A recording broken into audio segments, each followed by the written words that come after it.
Hello అండి, హిందీలో గుణింతపు గుర్తులు చూద్దాము. హిందీలో గుణింతపు గుర్తుని మాత్రాయి అంటారు. ఓకే, ముందు రాసి పెట్టాను, దాని ప్రకారం చెప్తాను. ఆకి మాత్ర ఇది, ఈకి మాత్రం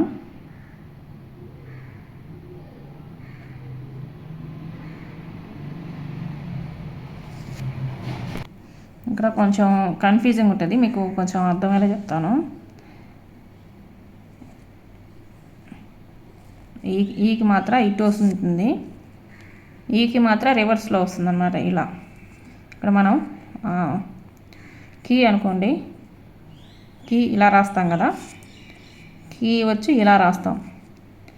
ఇక్కడ గీత ఇది అనుకోండి, ఇటుకుంది కదా, సో ఇదనమాట. ఇక్కడ గీత గీసి మనం గుర్తు ఇటుకు పెడుతున్నాం కదా, సో ఇది అనమాట.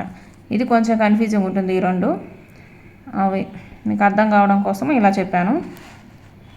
అర్థమైంది అనుకుంటున్నాను. ఇది గుణింత గుర్తులు. ఊకి మాత్రం ఇది, ఊకి మాత్రం, రూకి మాత్రం,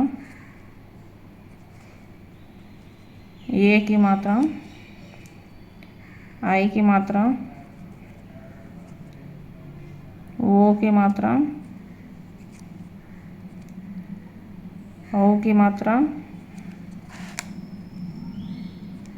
అంకి మాత్రం, అహాకి మాత్రం. ఓకే అండి, ఇవి గుణింత గుర్తులు మాత్రమే హిందీలో. అన్నీ ఈజీగానే ఉంటాయి, కానీ ఈ రెండు మాత్రమే కొంచెం టెక్నికల్గా ఇలా అర్థం చేసుకోవాలి, అంతకుమించి ఇంకేమీ లేదు. ఓకే అండి, ఇవి ఇంత గుణింతాలు అయిపోతాయి. నెక్స్ట్ ఇంకా ఒత్తులు, పదాలు అవన్నీ చూద్దాము. ఓకే అండి, థ్యాంక్స్ ఫర్ వాచింగ్. నా ఛానల్ని సబ్స్క్రైబ్ చేసుకోండి, లైక్ చేసి షేర్ చేయండి. మీ సజెషన్స్ కానీ నా వీడియోస్ ఎలా ఉన్నాయి అవి అని కామెంట్ చేయండి. ఓకే అండి, థ్యాంక్స్ ఫర్ వాచింగ్.